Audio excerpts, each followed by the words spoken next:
Buy the latest song by Timcast, Coming Home.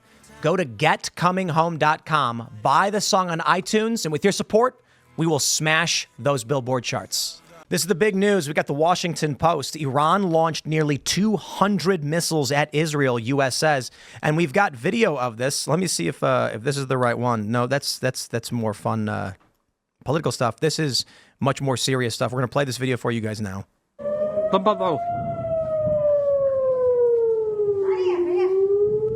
For those that are just listening, you can see a massive missile barrage, and they're making contact. It looks like many of the missiles that were fired, at least in this video, were intercepted by Israel's defense system. We've got this video from the Washington Post. I'll try and turn down the ambient noise so we can, I'll describe it for you guys. But a lot of these missiles actually landed, striking Israel. So this is very serious. It looks like they've actually made contact with more missiles than the last strike. But we are literally watching now, as of today, the second massive launch from Iran into Israel, Israel's invasion of Lebanon. This dramatic escalation is absolutely insane. Man, look at... Wow. Is there a way to make this bigger? Yo, this is wild. Yeah. You know, for those that are just listening and not watching the video, it's hard to describe. It's crazy. These missiles are colliding in air. Some of them are making their way through. I got to tell you, right now, this is apocalyptic for the Democratic Party. Harris and Biden are the current administration, and the Middle East is falling into abject chaos. Ukraine invading Russia.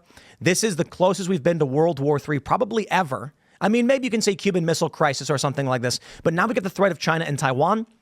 And of all nights for this to be going down, you got the dock workers that announced their strike today, and they're going to be debating J.D. Vance and Tim Walz later on. I don't know how Kamala answers for this. I mean, this is an apocalypse for them. We've also got a gigantic failure of a hurricane response ongoing. Oh, man. That Trump is absolutely nailing. Like, Trump is blowing them out of the proverbial water on that hurricane response. So. And Harris responds to nothing, right? She's never going to answer for any of this because she won't do any direct interviews. She won't answer any direct questions. She'll tell you she's from the middle class, but that's about it. Yeah, but look, if you're China or Russia or any of our alleged enemies, this is your time to attack. I mean, the election's coming up. President Trump's not in office yet. Why not attack now? This is your chance. And to go after Trump, too. It was shocking to see Kamala Harris yesterday. She was sitting in a briefing room. Was it yesterday? Or was it today? She was sitting in. I think it was yesterday. She was sitting in a briefing room talking about the hurricane and stuff. And she just looked so confused and lost. And when reporters tried to ask questions, they just pushed the reporters out of the room.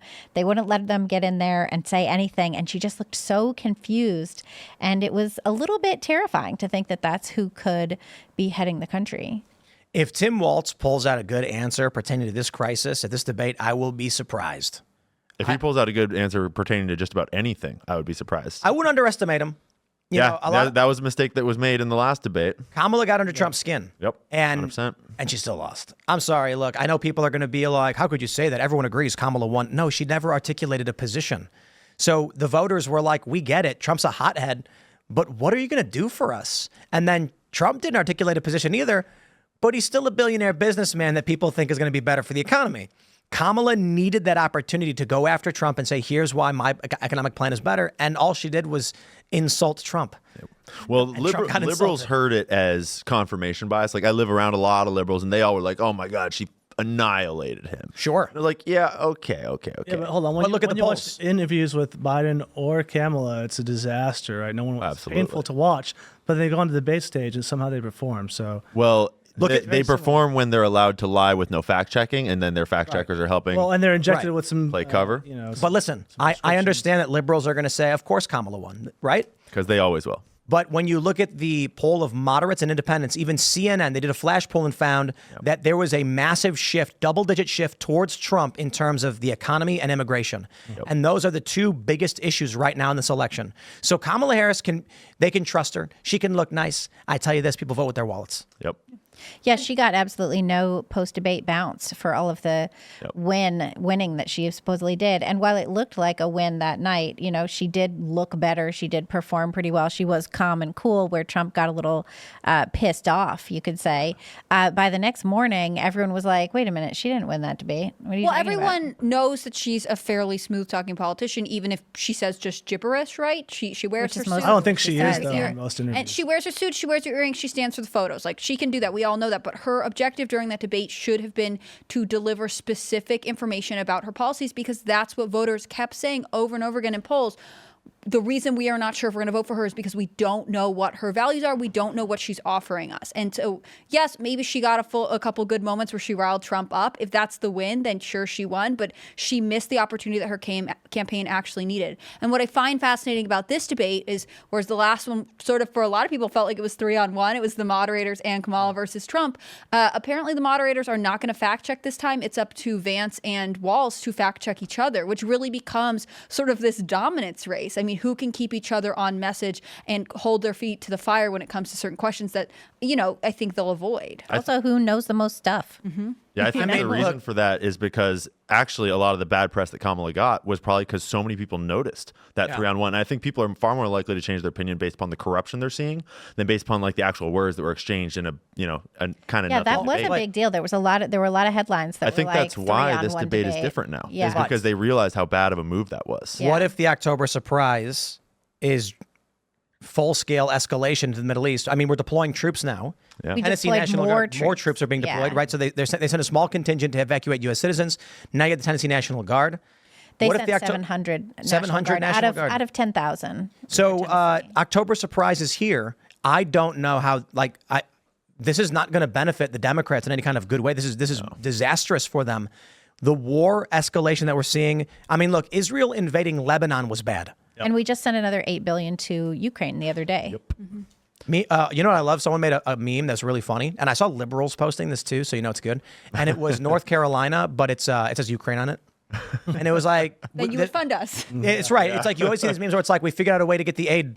Yeah. It just says Ukraine on North Carolina. They changed their state flag to the Ukrainian flag. Right here. Let's just have the same colors. That would be good stuff. Yeah, wouldn't that be funny if the Tar Heels are suddenly just totally thrown off? No, I think one of the interesting issues is that people say wartime presidents tend to keep their office. Obviously, Biden's not going to keep his office, even if he sends his spirit animal, Kamala Harris, to the White House. But I don't think escalation in the Middle East is good for Kamala Harris, because she doesn't even look like she can handle an interview alone. Remember when she brought her best friend Tim Walz with her? She needed extra help from the moderators during a debate. No one wants to send her into a negotiating room amid, potential nuclear war. Yeah, I don't think anybody would want that. But apparently she's been in there the whole time. You had Karine Jean-Pierre from the White House today saying that Kamala Harris had been in the Situation Room or on a call to the Situation Room for every key foreign policy decision that the administration has made, which means a couple of things. One, she's done a bad job this whole time, so why should we elect her again? Two, her efforts to distance herself from the administration in which she serves are completely fake, just like the rest of her campaign. Yup. Yeah, to the Israel point too, it's worth noting that people that are pro-Israel, this is a bad look for the Democrats, and they're like, and for the people that are anti-Israel, it's still a bad look for Democrats, because everyone on every side knows that Trump would handle this better, regardless of your stance on Israel. Yeah, everyone hates this. Look, Everyone hates it. there are a lot of people who hate Israel, and it's crazy to me when I have these conversations. I was talking to a guy the other day, and he said, AIPAC is very powerful, and they control a lot. They have a lot of influence. And I'm like, yes, but the only reason they do is because people in America tend to support Israel. If you look at polls, people overwhelmingly say they support Israel. Maybe they're not aware of the foreign policy implications or what that means, but they do. And I'll give you an example. There are a lot of PACs that spend a lot of money and have no influence exerted. AIPAC certainly has, you can criticize it, but people in this country support Israel. And by all means, you're allowed to criticize Israel. By all means, you don't have to support them. I'm saying that. I'm just saying the polls show this. So when bombs are landing in Israel and striking Tel Aviv, you're going to start seeing moderates be like, Kamala Harris has no strength to defend our allies. Donald Trump has to get in and shut this down. Can I clarify what you mean? I think what you're saying there is that Israel's spending, or AIPAC rather, is spending money to elect these candidates, but they wouldn't get elected if people weren't voting for them. And so it's like, yeah, they're spending money, but a lot of PACs spend money, and their success rate is not necessarily. Am I representing what you're saying there correctly? Yeah, for the most part, what I mean is they what was it? Corey Bush and Jamal Bowman. They were ousted, and AIPAC spent tons of money to get them ousted. Yeah. But these commercials are only effective if people are going to be supporting those ideas in the first place. Yeah. Basically, I mean, like, That's true. I think to an extent. I mean, if you're spending $60 million to $7 million, maybe you have a huge advantage. And I don't see the Communist Party PACs succeeding in their massive ad spends, or the Nazi Party. Do they really a Nazi spend party? anywhere near as much as AIPAC? I actually don't know. The point I'm making is we know of the PACs that succeed. We don't know of the ones that don't. And there are a lot of PACs you've never heard of that have spent a ridiculous amount of money. I mean, come on. Certainly AIPAC is an exorbitant spender and influencer. I get all that. My point is, look, criticize Israel, then look at the polls of what Americans think. It is true. Americans tend to support Israel. And I'm not saying you should. I'm just saying that's what American people. Yeah, I mean, I would argue that has a lot to do with the propaganda in America, and just in terms of how we are educated about the conflict. But I don't think it really matters whether you support Israel or not in terms of what's happening right now. I think that everyone agrees. Like, I think that people that are in favor of a Palestinian state and hate Israel, like a lot of my ex-followers are like that, and I think they all agree too that they would rather see Trump dealing with this problem than Kamala. And like, well, yeah, and even if you support Israel, doesn't mean you want Israel to go to war with Lebanon. Yeah, exactly. Iran. You might say like we want peace, but we still support Israel, right? My point is, when the anti-Israel protests kicked up, you started seeing a bunch of liberal billionaires, not a bunch of, but a couple of them, as well as news personalities be like, "That's it, I'm voting for Trump." Like Bill holy Ackman, crap. yeah, Bill Ackman was a great 100%, example. yeah. Yep. But I just saw a post on X today from some personality who said, "That's it. That this is the final straw. It's got to be Trump." And the sentiment is basically like, we do not believe that Joe Biden and Kamala Harris, or a Kamala Harris administration, is going to stop the conflict. I mean, even Clint Russell made a post where he said, if J.D. Vance he could lose the election for Trump tonight if he does not handle this well. My attitude is he needs to shift the blame to the Biden-Harris administration for their failed leadership in this region, in Europe, in the Southeast Asia. If he comes out on stage and says, it's your fault. Well, that's not too hard to do, because it is primarily their fault. Yeah. Many But that's of what I'm these saying. situations Like, are. send it home. Yeah, and I think that's pretty clear to the American people too. It's pretty obvious, like when Trump was in office, we had 4 years of peace.